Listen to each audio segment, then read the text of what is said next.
Selamat datang kepada yang terhormat Bapak Yosef Basilius Vangohoy SE selaku dosen Sistem Informasi Akuntansi. Pada hari ini saya dan rekan-rekan akan mempresentasikan mengenai siklus akuntansi biaya. Sebelum kami mulai, izinkan kami untuk memperkenalkan diri. Yang pertama, dengan saya sendiri Yoga Pratama 11.2064, lalu Lina dengan NIM 11.074, Novita Darmayanti 11.073, Samuel Kristianto dengan NIM 11.2065, Hani Elisa 11.2061, Misal Natalia 11.062, Francisca 11.063, Selviani 11.066, Afrika Queen Sabrina 11.072, dan terakhir Chelsea Regita dengan NIM 11.070. Selanjutnya, saya akan menjelaskan mengenai akuntansi biaya. Akuntansi biaya adalah suatu bidang akuntansi yang diperuntukkan bagi proses pelacakan, pencatatan, dan analisis terhadap biaya-biaya yang berhubungan dengan aktivitas suatu organisasi untuk menghasilkan barang atau jasa. Lalu, siklus akuntansi biaya adalah bentuk tahapan bagaimana suatu laporan yang berhubungan dengan barang hingga proses barang jadi terbuat. Selanjutnya, berikut beberapa fungsi dari akuntansi biaya. Yang pertama, membuat harga produk menjadi kompetitif di pasaran. Lantaran penentuan harga pokok telah diputuskan dengan pertimbangan biaya produksi yang terdapat pada akuntansi biaya. Lalu, mengukur pengorbanan nilai, masukan atau modal agar manajemen bisa melihat apakah usahanya mendapatkan profit atau tidak. Yang ketiga, mempermudah manajemen dalam mengambil keputusan rencana keuangan di masa berikutnya. Karena informasi dalam akuntansi biaya dipercaya benar dan relevan, lantaran bisa membantu dalam hal mengambil keputusan. Maka laporan akuntansi biaya juga masuk ke dalam bagian akuntansi manajemen. Yang keempat, selain untuk perencanaan, kegiatan ini juga dapat menjadi alat pengendalian keuangan perusahaan. Karena dengan adanya akuntansi biaya, manajemen dapat lebih mudah dilakukan secara monitoring apakah terjadi selisih perhitungan atau tidak.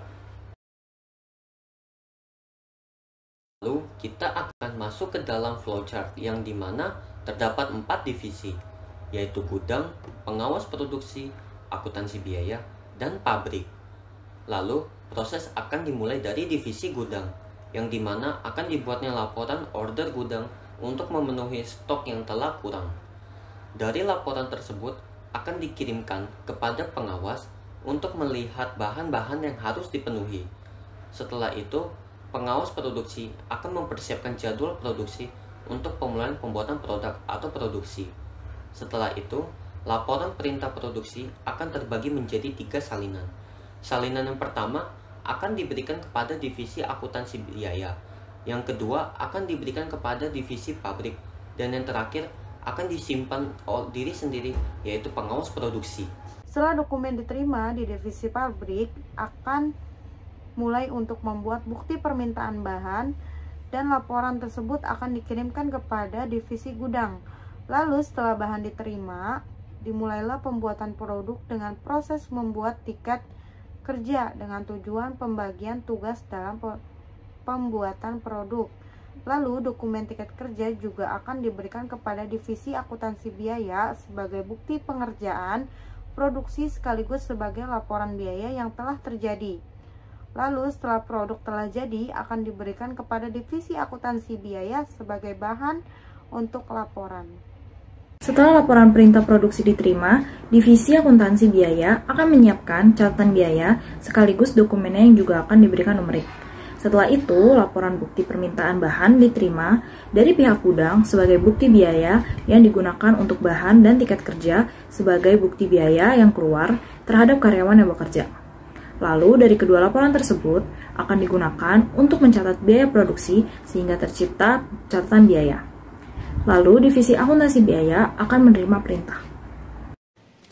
Lalu divisi akuntansi biaya akan menerima perintah produksi final dari divisi pabrik dengan tujuan untuk mengetahui produk yang telah jadi, dan juga untuk mencari harga pokok per unit dari produk yang telah jadi. Setelah itu, file akan dinomerik dan dimasukkan ke dalam jurnal voucher. Lalu, file yang sudah dimasukkan ke dalam jurnal voucher akan dilaporkan atau didata ke dalam akuntansi keuangan.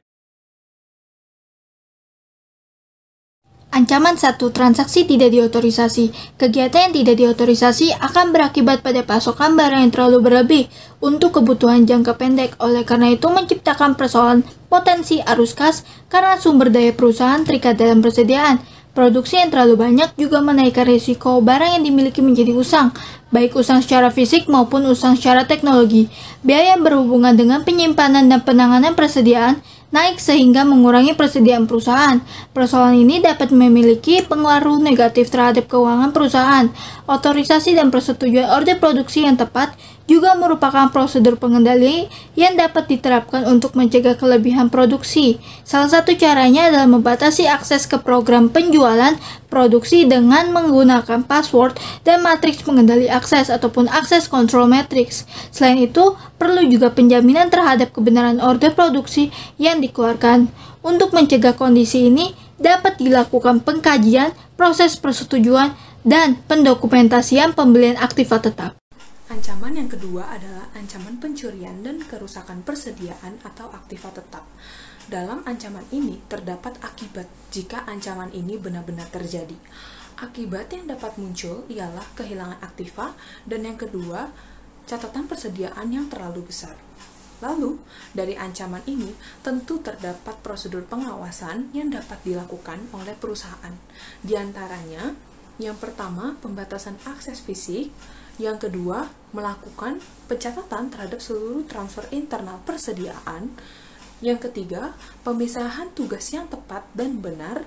Yang keempat, melakukan perhitungan fisik persediaan periodik dan juga melakukan pembandingan hasilnya dengan catatan persediaan. Yang kelima, menetapkan wewenang dan tanggung jawab terhadap aktiva tetap.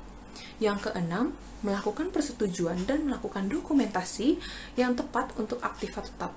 Dan yang ketujuh, penutupan asuransi. Ancaman ketiga yaitu kesalahan pencatatan dan pembukuan. Pencatatan dan pembukuan yang tidak akurat akan menurunkan efektivitas penjaluan produksi dan akan mengakibatkan keputusan yang keliru.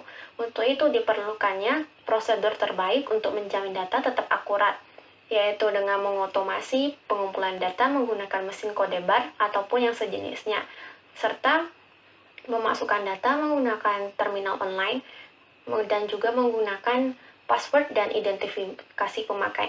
Selain itu, pencatatan aktiva yang terlalu besar akan menaikkan biaya dan PBB, sehingga diperlukannya pencocokan pada aktiva tetap dan juga inspeksi periodik. Ancaman keempat yaitu kehilangan data. Ancaman ini akan mengakibatkan kehilangan aktiva dan juga pembuatan keputusan yang tidak efektif. Untuk itu, seluruh data harus ada salinannya dengan dilakukannya backup secara reguler. Alat penyimpanan juga harus diberi label, baik itu label internal maupun label eksternal. Selain itu, juga diperlukannya pengendalian akses pada terminal-terminal entry data. Dan yang terakhir adalah lakukan pengkajian log. Ancaman yang kelima adalah inefisiensi dan persoalan pengawasan kualitas. Inefisiensi kegiatan produksi dapat menyebabkan kenaikan biaya yang terdiri dari sisa bahan, pengerjaan ulang, dan retur penjualan. Persoalan biaya kualitas juga menaikkan biaya, bahkan mengurangi peluang penjualan di masa mendatang, dan memungkinkan kehilangan pelanggan. Dengan demikian, aktivitas produksi harus dipantau secara ketat dan dilakukan tindakan segera jika terjadi penyimpangan terhadap standar yang telah ditetapkan sebelumnya. Salah satu cara untuk melakukan pengawasan kualitas adalah dengan melibatkan pelanggan. Misalnya, pelanggan yang memperoleh produk yang tidak sempurna diminta mengembalikan produk tersebut untuk ditukarkan dengan produk sempurna dan ditambahkan dengan bonus.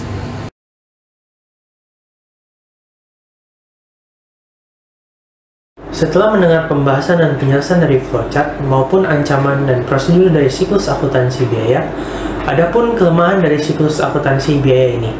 Yang pertama adalah untuk laporan order ulang yang langsung dikirimkan kepada pengawas produksi. Dan yang kedua adalah untuk bukti permintaan bahan langsung yang dikirimkan kepada pihak gudang. Dan yang untuk terakhir adalah untuk tiket kerja yang membuat dari pihak pabrik langsung.